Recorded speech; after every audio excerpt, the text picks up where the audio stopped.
तो वेलकम है दोस्तों। आज की इस वीडियो में हम लोग जानने वाले हैं एसकेएमयू दुमका के सारे कन्फ्यूजन दूर होंगे। ठीक है, किस सब्जेक्ट को लेकर? तो आपका एनवायरमेंटल स्टडीज़ को लेकर, और थोड़ा सा हम लोग गप के साथ इसके ऑब्जेक्टिव क्वेश्चन को भी करेंगे।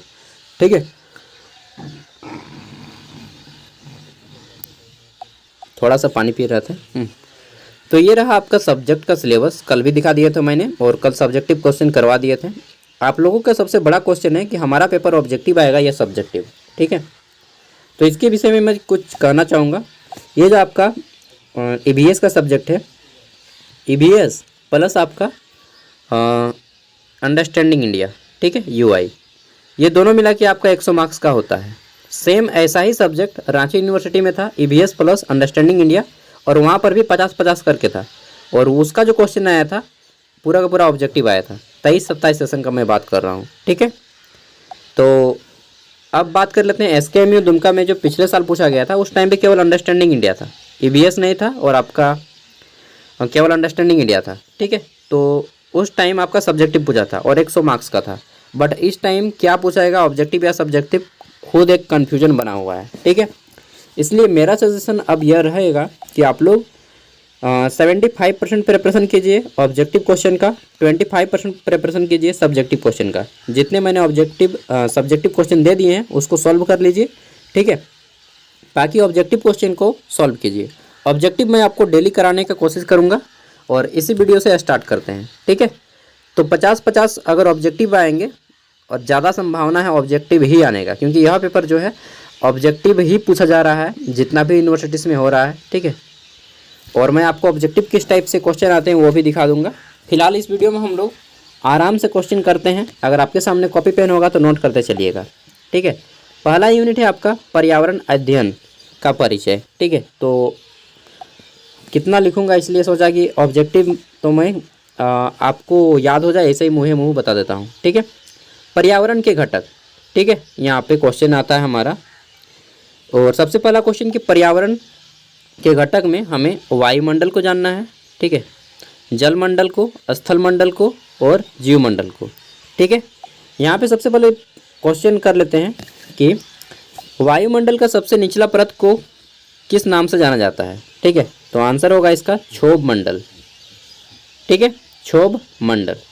इसी क्षोभ मंडल में सभी मौसमी घटनाएं होती हैं वायुमंडल के, जैसे बादल गरजना, मेघ बरसना। ठीक है, हवा आना। नेक्स्ट है हमारा वायुमंडल का कौन सा परत में समान तापमान पाया जाता है। ठीक है, तो किस परत में समान तापमान पाया जाता है? तो समताप मंडल में समान तापमान पाया जाता है। ठीक है, समताप मंडल। और यह समताप मंडल हवाई जहाज चलने के लिए सबसे क्या बोलते हैं कि बेस्ट मंडल है। ठीक है, क्योंकि यहाँ का तापमान समान होता है, कोई बादल गरजना चमकना ऐसा कुछ नहीं होता है, जिसके कारण यहाँ पे हवाई जहाज बहुत ही आसान से चल पाते हैं बादलों से ऊपर। ठीक है, समताप मंडल। अगला क्वेश्चन आता है हमारा यहाँ पे कि वायुमंडल में सबसे ज़्यादा मात्रा में कौन सी गैस पाई जाती है? तो 78% पाया जाता है हमारा नाइट्रोजन गैस। ठीक है, इसको भी याद कर लीजिएगा, 78% नाइट्रोजन। सेकेंड नंबर पर ऑक्सीजन गैस पाया जाता है, समथिंग 21%। ठीक है, नाइट्रोजन फिर ऑक्सीजन। नेक्स्ट हमारा क्वेश्चन आ जाएगा यहाँ पे, पृथ्वी के कितने भागों में जल पाया जाता है? तो 3 भागों में जल पाया जाता है। ठीक है, स्थल मंडल का क्वेश्चन कर लेते हैं। तो स्थल मंडल में हमारा इंपॉर्टेंट क्वेश्चन क्या बोलेगा, क्वेश्चन कर लेते हैं स्थल मंडल में क्या क्वेश्चन बनेगा। पृथ्वी का जो सबसे निचला हिस्सा है, ठीक है, या पृथ्वी के भूपटल को किस नाम से जानते हैं? ठीक है, तो पृथ्वी के भूपटल को हम लोग भूपट्टी के नाम से जानते हैं, या फिर भूपरपट्टी। ठीक है, भूपट्टी। अगला क्वेश्चन हमारा यहाँ पे बनेगा कि ओजोन परत किस मंडल में पाया जाता है? ठीक है, ओजोन परत जो होता है, ओजोन लेयर, यह किस मंडल में पाया जाता है? तो ओजोन परत दोस्तों आपका समताप मंडल में पाया जाता है। ठीक है, समताप मंडल में। नेक्स्ट क्वेश्चन है कि ओजोन परत को क्षति पहुंचाने वाला गैस का नाम बताइए। तो इस गैस का नाम है CFC। CFC का फुल फॉर्म होता है क्लोरोफ्लोरोकार्बन। ठीक है, क्लोरोफ्लोरोकार्बन, CFC। यह गैस ओजोन परत को क्षति पहुंचाता है, और ओजोन परत जो है छिद्र होते जाता है। ठीक है, नेक्स्ट क्वेश्चन हमारा रहेगा कि CFC गैस उत्सर्जन करने वाले मशीनों के नाम बताइए। तो यहाँ पे आपका आ जाएगा रेफ्रिजरेटर, मतलब कि फ्रिज, ठीक है, वहाँ से आता है। एयर कंडीशनर से भी CFC गैस निकलता है, ठीक है। तो रेफ्रिजरेटर और एयर कंडीशनर दो सबसे पहले इसके ऑप्शंस में आएंगे, ठीक है। आगे देख लेते हैं। तो नेक्स्ट क्वेश्चन हमारा यहाँ पे बन जाएगा, ठीक है। क्वेश्चन क्या बनेगा कि पृथ्वी का जो सबसे ऊपरी परत है इसमें कौन सा तत्व सबसे ज़्यादा मात्रा में पाया जाता है, ठीक है। सबसे ज़्यादा मात्रा में ऑक्सीजन पाया जाता है। पृथ्वी का जो ऊपरी तत्व है, हम लोग पृथ्वी के अंदर में रहते हैं या बाहर में, मालूम है? पृथ्वी के बाहर में रहते हैं या अंदर में? बहुत से लोग बोलते हैं पृथ्वी के अंदर में रहते हैं। नहीं, हम लोग पृथ्वी के बाहर में रहते हैं, ठीक है। ये जो पृथ्वी आपने देखा है देखे नहीं देखे? ये जो ज़मीन है यही है पृथ्वी, ठीक है। और हम लोग पृथ्वी के ऊपर में रह रहे हैं यहाँ पे, ठीक है। तो पृथ्वी के जो शक्तिमान देखते थे बचपन में, शक्तिमान, वहाँ पे देखा जाता था कि पृथ्वी से बाहर निकल गए, ठीक है। वो जरा सर पृथ्वी से नहीं, वायुमंडल से बाहर निकलता है, ठीक है। अगला क्वेश्चन है हमारा पारिस्थितिकी तंत्र के बारे में। पारिस्थितिकी तंत्र का पिता या पारिस्थितिकी के पिता किसे कहा जाते हैं, ठीक है। तो टॉन्सले को पारिस्थितिकी तंत्र का पिता कहा जाता है, टॉन्सले, ठीक है। आप लोग लिख लीजिएगा अच्छे से, टॉन्सले को पारिस्थितिकी तंत्र का पिता कहा जाता है, ठीक है। देन हमारा क्वेश्चन आता है यहाँ पे कुछ सौर ऊर्जा कैसा संसाधन है, ठीक है। सौर ऊर्जा के बारे में जान लीजिए कि सौर ऊर्जा हमारा कैसा संसाधन है। तो सौर ऊर्जा नवीकरणीय संसाधन है, ठीक है। इसके साथ ही पवन ऊर्जा भी नवीकरणीय संसाधन है। मैं केवल इंपॉर्टेंट क्वेश्चन कराऊंगा जहाँ से आपके डायरेक्टली क्वेश्चन मैच करेंगे, ठीक है। पवन ऊर्जा नवीकरणीय संसाधन है। अगर पूछा जाए कि किन्हीं इनमें से कौन सा एक अनवीकरणीय संसाधन है, और वहाँ पे आपको पेट्रोल दिया रहेगा तो पेट्रोल अनवीकरणीय होगा, कोयला रहेगा तो कोयला अनवीकरणीय होगा, ठीक है। या प्राकृतिक जैसे यूरेनियम गैस हो गया, यूरेनियम हो गया, ठीक है, कोई खनिज रहेगा तो वो आपका अनवीकरणीय रहेगा। नेक्स्ट क्वेश्चन है हमारा CNG का फुल फॉर्म क्या होता है, CNG, ठीक है। CNG का फुल फॉर्म होता है कॉम्प्रेस्ड नेचुरल गैस। यहीं पे पूछा जा सकता है कि LPG का फुल फॉर्म क्या होता है, LPG, इसका फुल फॉर्म होता है लिक्विफाइड या लिक्विड पेट्रोलियम गैस, ठीक है। कई बार लिक्विफाइड पेट्रोलियम गैस देता है, कई बार लिक्विड पेट्रोलियम गैस देता है LPG, ठीक है। अगला क्वेश्चन आ सकता है यहाँ पे खाद्य श्रृंखला के बारे में, ठीक है। जैसे ये खाद्य श्रृंखला है और खाद्य श्रृंखला में सबसे पहले शुरू होता है हमारा घास से, ठीक है। खाद्य श्रृंखला में प्रथम पोषी स्तर जो होता है यह घास होता है हमारा, घास, ठीक है, घास। अब घास को किसने खाया, घास को बकरी ने खाया, ठीक है, बकरी ने खा लिया घास को। बकरी को किसने खाया, तो बकरी को आदमी ने खाया, ठीक है, आदमी ने खा लिया बकरी को ना। अब आदमी को किसने खाया, तो आदमी को शेर ने खाया, ठीक है। शेर को शेर मर गया, चाहे मर गया, ठीक है। इसके बाद यह मर गया तो अब यह मतलब कौन खा रहा है इसको, शेर जब मर गया तो इसको जो है जीव, छोटे छोटे जीव खाते हैं एकदम, जो मतलब जीवाणु बैक्टीरिया यही सब खाते हैं शेर को, ठीक है। फिर से यह शेर क्या बन गया, फिर से यह मिट्टी बना और मिट्टी से फिर से हमारा घास बन जाएगा। तो ये जो है चक्र चलता रहता है, एगो मैंने प्रोसेस समझाया है, इसी को श्रृंखला बोलते हैं, ठीक है, खाद्य श्रृंखला, फूड चेन इंग्लिश में। तो खाद्य श्रृंखला में प्रथम पोषी स्तर जो होता है, जो घास होता है, यह क्या होता है, यह होता है दोस्तों स्वपोषी, ठीक है, जिस अपना भोजन स्वयं बनाते हैं, ठीक है। हरे पौधे अपना भोजन स्वयं बनाते हैं, प्रथम पोषी स्तर। और इसमें जो है हमारा पहला आता है, ये आपका प्रथम पोषी स्तर नहीं, उत्पादक हो जाएगा, उत्पादक, ठीक है। प्रथम खाद्य श्रृंखला में उत्पादक कौन होते हैं, तो हरे, शैवाल और जितने भी पेड़ पौधे हैं ये सभी हमारे उत्पादक हैं, ठीक है, प्रोडक्शन करते हैं।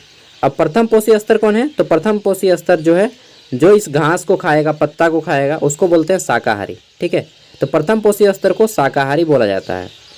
जैसे बकरी ने खा लिया तो बकरी क्या है, शाकाहारी हो गया, लेकिन आजकल की बकरी सब खाने लगी है, मीट माछ, ठीक है, गाय बैल भी सब खाने लगा तो प्रथम पोषी स्तर हमेशा शाकाहारी होता है अकॉर्डिंग टू बुक।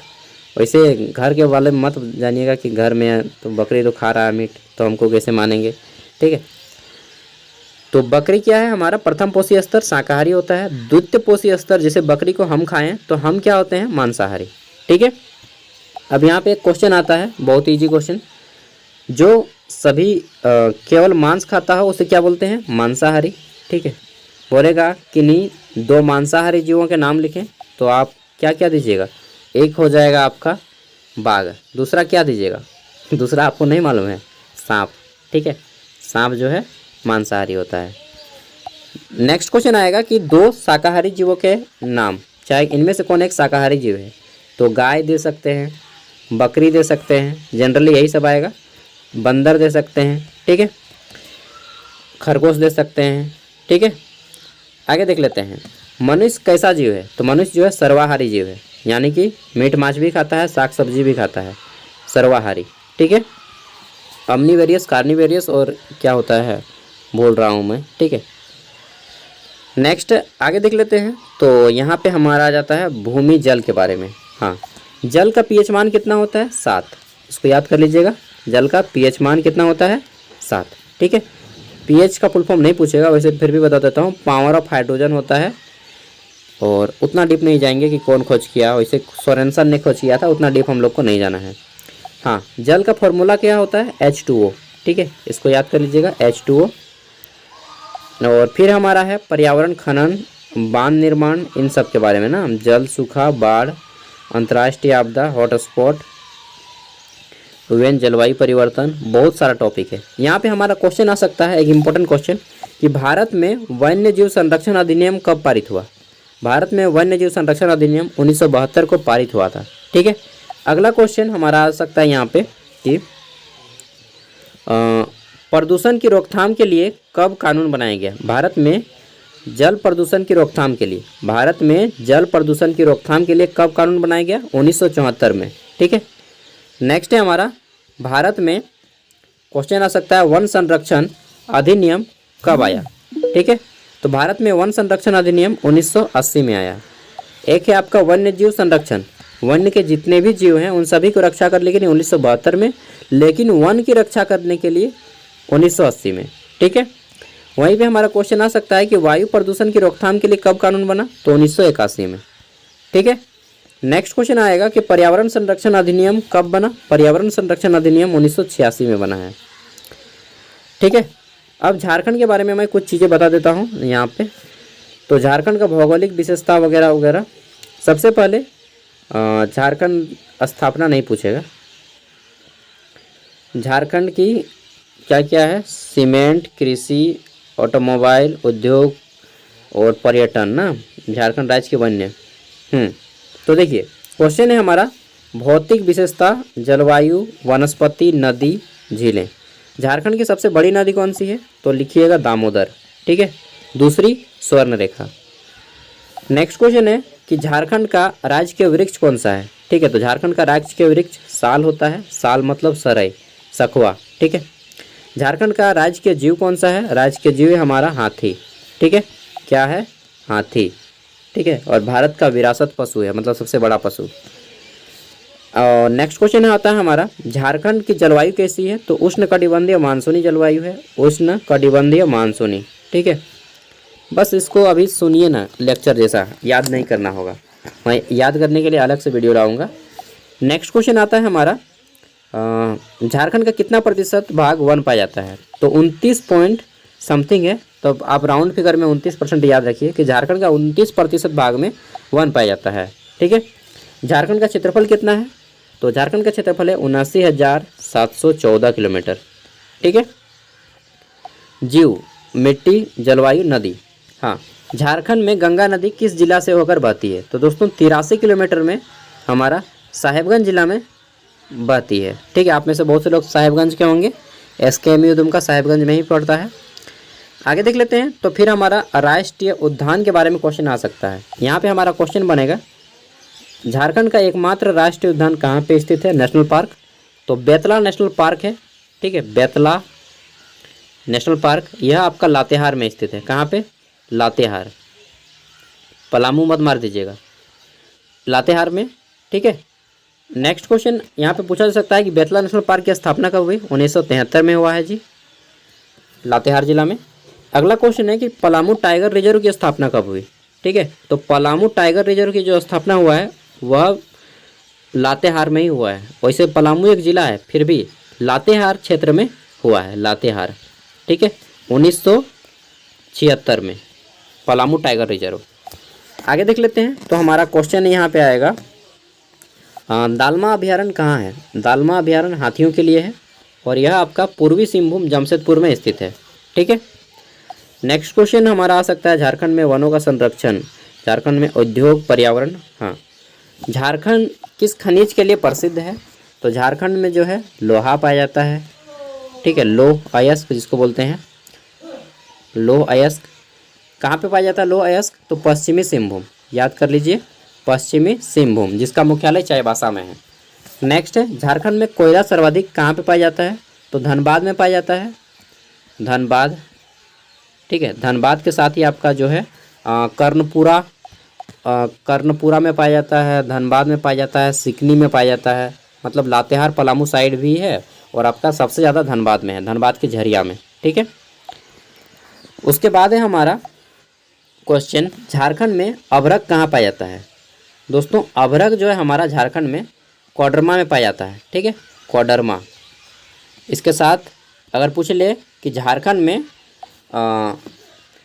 आपका तांबा कहाँ पाया जाता है। तो तांबा जो है पूर्वी सिंहभूम में पाया जाता है, घाटशिला नाम है, घाटशिला। ठीक है, पूर्वी सिंहभूम घाटशिला। नेक्स्ट हमारा क्वेश्चन आ सकता है यहाँ पे झारखंड में क्या बोलेगा उसको, टाटा कंपनी की स्थापना कहाँ पे की गई है। ठीक है, तो जमशेदपुर में किया गया है, जमशेदजी टाटा के द्वारा। ठीक है, वो 1907 था। टाइमिंग उतना डीपली नहीं पूछेगा। नेक्स्ट है झारखंड में भारत का कुल कितना परसेंट खनिज पाया जाता है। तो झारखंड में भारत का कुल 40% खनिज पाया जाता है। ठीक है। झारखंड में रासायनिक उद्योग कहाँ पे स्थित है। ठीक है, तो झारखंड में सबसे पहला रासायनिक उद्योग बना था आपका सिंदरी में। सिंदरी आपका कहाँ पे है, ये आपका धनबाद में है। ठीक है, सिंदरी उर्वरक कारखाना। नेक्स्ट क्वेश्चन है झारखंड में विस्फोट कारखाना कहाँ पे स्थित है। तो एशिया का सबसे बड़ा विस्फोट कारखाना गोमिया बोकारो में स्थित है, मेरे घर के सामने ही है। ठीक है, मैं बोकारो से हूँ, झारखंड बोकारो से। नेक्स्ट क्वेश्चन है हमारा सीमेंट के बारे में। झारखंड में सीमेंट फैक्ट्री कहाँ पे है सबसे पहले। तो सबसे पहले पलामू के जपला में लगाया गया था।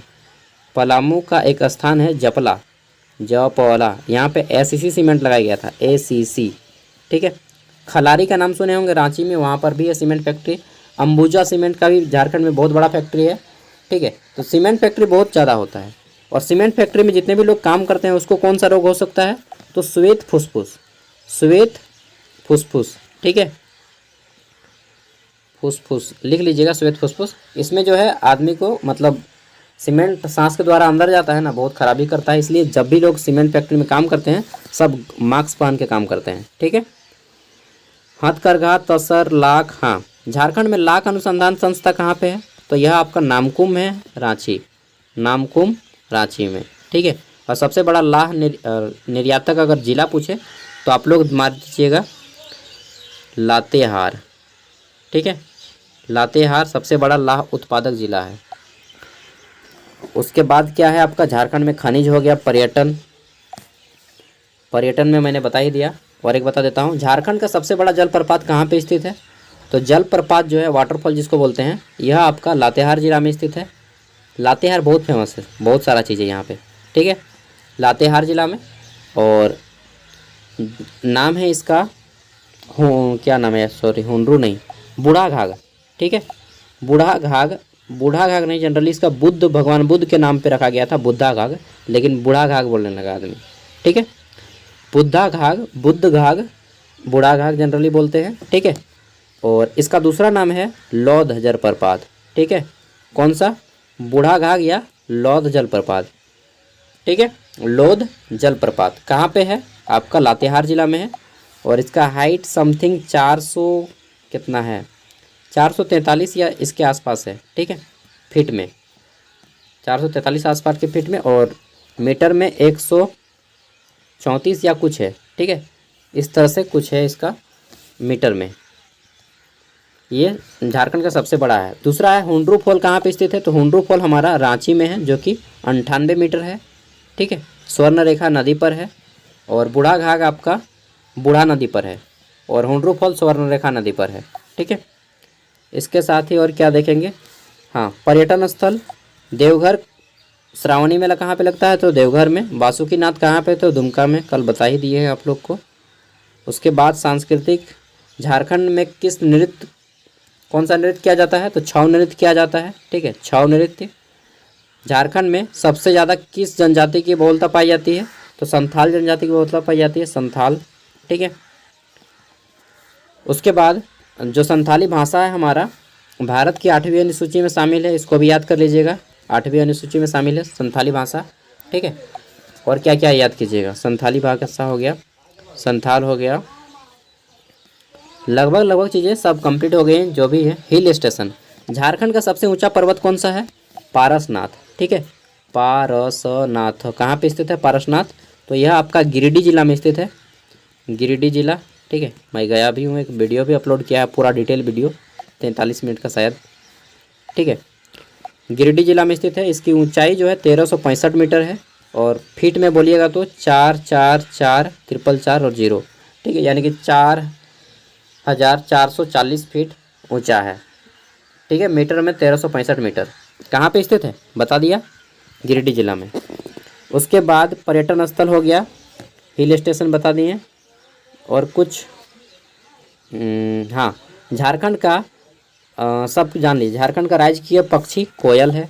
ठीक है, राजकीय पेय पदार्थ क्या है? तो राजकीय पेय पदार्थ है हमारा क्या? सत्तू नहीं, हड़िया।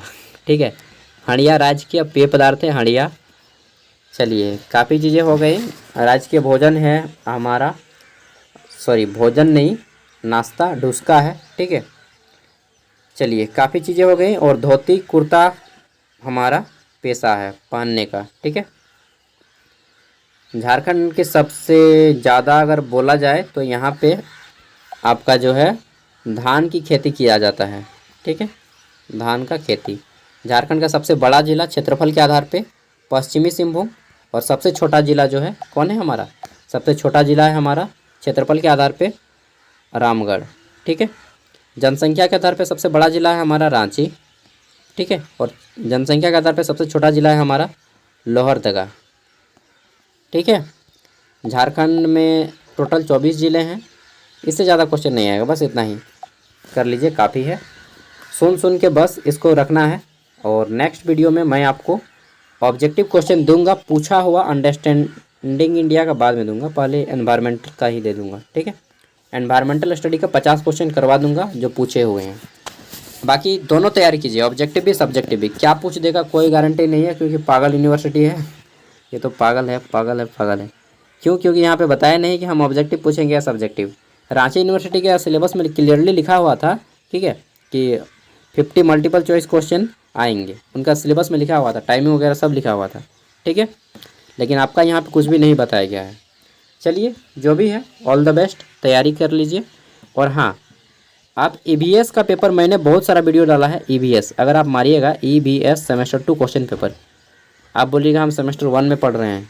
हाँ भाई, मुझे मालूम है, पहले इसको सेमेस्टर 2 में रखा गया था। ठीक है, बैक सेशन में जब 3 साल का ग्रेजुएशन होता था, यही EVS ऑब्जेक्टिव हुआ करता था 40 नंबर का।